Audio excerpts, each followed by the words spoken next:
ఒక మనిషి ఇంకో మనిషిని మోసం చేసిండు అంటే మీరు వినుంటారు. కానీ ఒక ప్రభుత్వము ప్రజల్ని మోసం చేసింది అంటే వినుండరు. ఆంధ్రప్రదేశ్లో ప్రస్తుతం ఇదే జరుగుతుంది. ప్రభుత్వం, కూటమి ప్రభుత్వం ఆంధ్రప్రదేశ్లో ప్రజల్ని సక్సెస్ఫుల్గా మోసం చేసింది.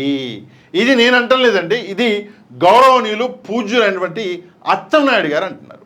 ఈసారి అచ్చెన్నాయుడు గారు డైరెక్ట్గా చంద్రబాబు నాయుడు గారి కిందనే మంట పెట్టేసాడు. ఏందా మంట అంటే వినండి.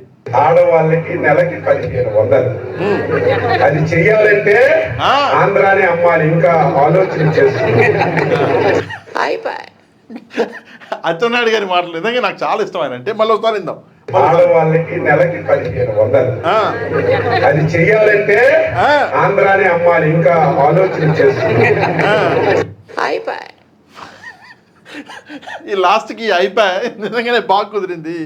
అంటే నిజంగా ఆంధ్ర రాష్ట్రంలో కూటమి చేస్తున్నటువంటి మోసాన్ని అచ్చెన్నాయుడు గారు బహిర్గతం చేసేసాడు. అదీ కాకుండా చంద్రబాబు నాయుడు గారి కింద, లోకేష్ గారి కింద, పవన్ కళ్యాణ్ గారి కింద, సరే బీజేపీని అనను నేను, ఎందుకంటే బీజేపీ మేనిఫెస్టోకి దూరంగా ఉంది కాబట్టి ఈ ముగ్గురు కింద అచ్చెన్నాయుడు గారు మంట పెట్టేసాడు. అచ్చెన్నాయుడు గారు ముందు కూడా ఒకసారి గట్టి చట్నీ అన్నాడు, మీకు గుర్తుండే ఉంటుంది. టీడీపీ పని అయిపోయింది, గట్టి చట్నీ అన్నాడు. సరే 1500 రూపాయలు మహిళలకి ఇవ్వలేమో, రాష్ట్రాన్నే అమ్మేయాలి అని చెప్పేసి ఈరోజు చెప్తున్నటువంటి పరిస్థితులు.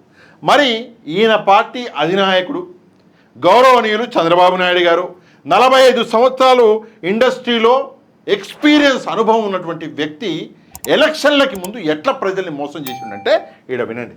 ఆడబిడ్డ నిధి కింద నెలకు 1500 రూపాయలు డైరెక్ట్ గా మీ అకౌంట్ లో వేస్తాం.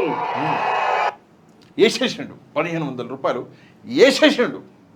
ఎందుకని చెప్పేసి అచ్చెన్నాయుడు గారు ఈరోజు ఈ మాట అన్నాడు, రాష్ట్రాన్ని అమ్మేయాలన్నాడు. ఒక్కసారి ఇక్కడ చూడండి, ఇది నా ట్విట్టర్ హ్యాండిలే, నేనే ఈరోజు ట్వీట్ చేశా ఒకటి, ఈయన వీడియో ఒకటి పెట్టి ఇక్కడ ఒక మంచి ట్వీట్ చేశా. కొంచెం దీన్ని గమనించాలి, మీరు కొంచెం అర్థం చేసుకోండి ఎందుకని చెప్పేసి అచ్చెన్నాయుడు గారు అన్నారు.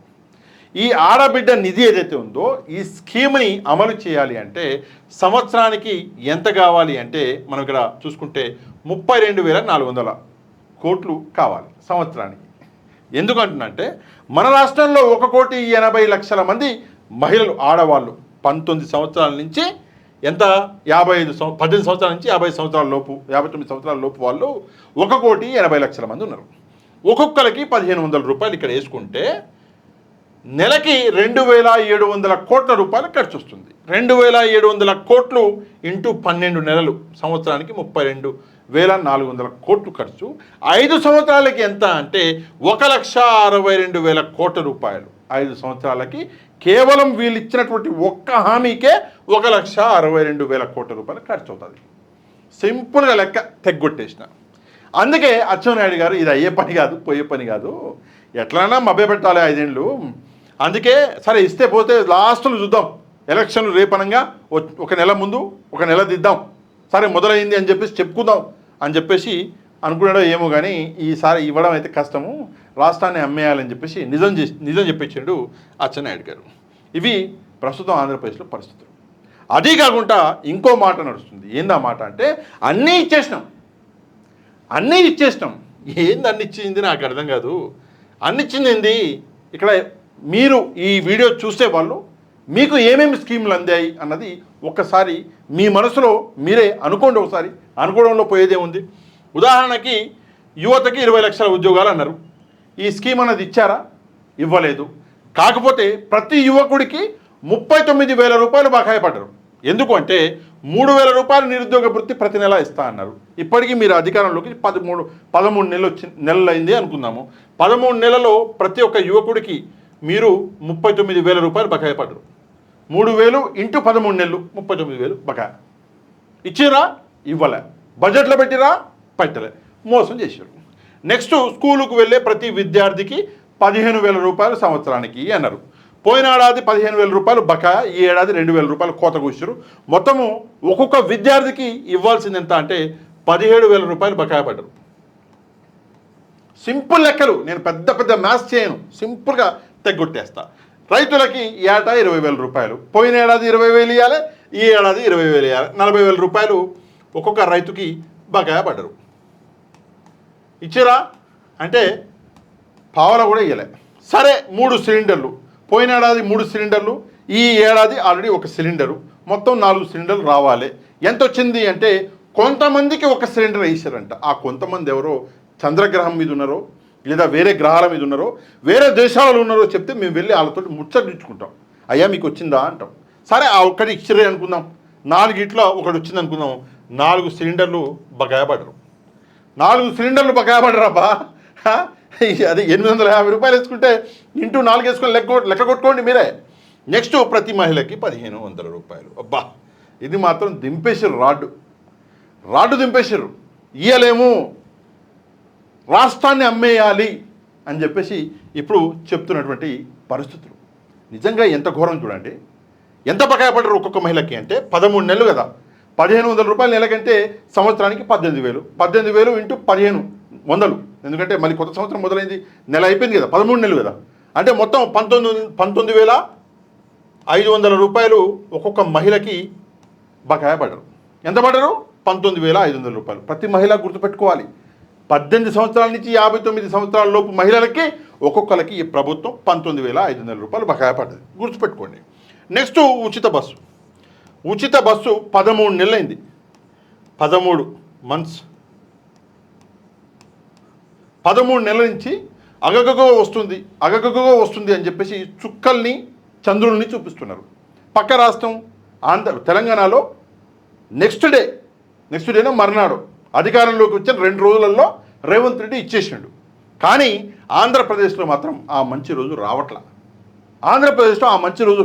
కాకపోతే ఇది మంచి ప్రభుత్వం అంట, వీళ్ళే చెప్పుకుంటున్నారు మంచి ప్రభుత్వం అని చెప్పుకుంటున్నారు.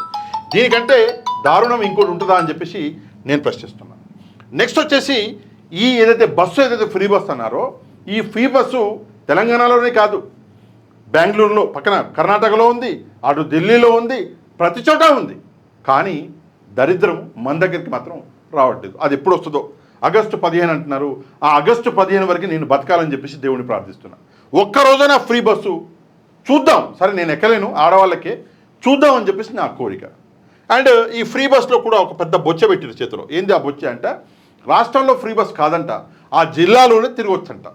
తెలంగాణ రాష్ట్రంలో అట్లా లేదు, ఏడెక్కి ఆడికైనా పోవచ్చు, అంటే రాష్ట్రంలో ఆడికైనా పోవచ్చు, కర్ణాటకలో ఆడెక్కి ఆడికైనా పోవచ్చు, ఢిల్లీలో ఆడెక్కి ఆడికైనా పోవచ్చు. కానీ ఆంధ్రప్రదేశ్లో కాదంట, జిల్లా దాటలేమంట, అదే జిల్లాలో దిగిపోవాలంట. ఉదాహరణకి వీళ్ళు చూపించిన కళలు ఎట్లున్నాయంటే, ఫలానా కర్నూలులో కూర్చొని తిరుపతికి వెళ్ళి దర్శనం చేసుకొని రావచ్చు అన్నట్టు కళలు చూపించారు. ఈరోజు ఆ కళలు అయిపోయినాయి.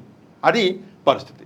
అంటే మొత్తానికి మీరు ఇచ్చినటువంటి ఈ సూపర్ 6 ఏదైతే ఉందో, ఈ సూపర్ 6 అన్నది ఒక పెద్ద బొక్క. ఆ బొక్క పడదు ఈ సూపర్ 6. ఆ బొక్క ఇక్కడ కనిపిస్తుంది కదా, ఇది. ఇక ఈ కాకుండా 140 చిల్లర హామీలు ఇచ్చారు.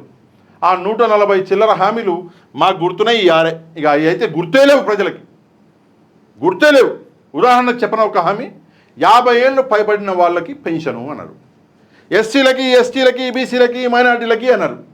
ఇక ఆ పెన్షను ఇస్తున్నాం అంటున్నారు, కానీ పెన్షన్లో వీళ్ళు కోతలు విధిస్తున్నది కనిపిస్తలేదు. వీళ్ళు 50 ఏళ్ళకి పైబడ్డ వ్యక్తులందరికీ ఇస్తామన్న విషయం ప్రజలకు గుర్తు రావట్లేదు. ఎందుకు గుర్తు రావట్లేదో మరి ఆ దేవుడికే ఎరక. ఏం చేశారు ఆ దేవుడికే ఎరక. సింపుల్గా మనం చెప్పాలంటే, ఆంధ్రప్రదేశ్లో ప్రజలందరినీ పట్టుకొచ్చి పంగనామాలు పెట్టేశారు. పంగనామాలు అంటాం కదా, పంగనామాలు పెట్టేశారు. చివరికి మనం అందరం పోయాం మోసం అంటున్నాం ఈరోజు. సింపుల్గా చెప్పాలంటే పోయాం మోసం, అదే సినిమా డైలాగ్ ఉంది కదా, అదే ప్రస్తుతం ఆంధ్రప్రదేశ్లో నడుస్తుంది. ఏదేమైనా కూడా అచ్చెన్నాయుడు గారిని మనం అందరం అప్రిషియేట్ చేయాలి. ఎందుకంటే ఆయన ధైర్యంగా మాట్లాడేటటువంటి వ్యక్తి. ఆయన పర్సనాలిటీకి ధైర్యంగా మాట్లాడమే సూట్ అవుతుంది. మళ్ళొక్కసారి నా కోసం అచ్చెన్నాయుడు గారు ఏమన్నారు ఒక్కసారి వినండి. నాకెందుకు మాటికి అది వినాలనిపిస్తుంది. ఆడవాళ్ళకి నెలకి 1,500 అది చెయ్యాలంటే ఆంధ్రానే అమ్మాలి. ఇంకా ఆలోచన ఎంత టాలెంటెడ్ అచ్చెన్నాయుడు గారు. అచ్చెన్నాయుడు గారు అన్నటువంటి ఈ మాట ఏదైతుందో దీని గురించి మీరేమనుకుంటున్నారు ఒక కమెంట్ చేయండి. కమెంట్ చేయడంతో పాటు ఈ వీడియో అన్నది ప్రజలందరికీ చేరాలి కాబట్టి ఈ వీడియోని ఒక లైక్ చేస్తే వీడియో ఆటోమేటిక్గా వైరల్ అయిపోద్ది. అందుకే తప్పకుండా లైక్ చేసి ఎవరైతే ఛానల్ని సబ్స్క్రైబ్ చేసుకోలేదో ఛానల్ని కూడా సబ్స్క్రైబ్ చేసుకోండి. నెక్స్ట్ వీడియోలో మళ్ళీ కలుద్దాం. అంతవరకు థ్యాంక్ యూ వెరీ మచ్. జై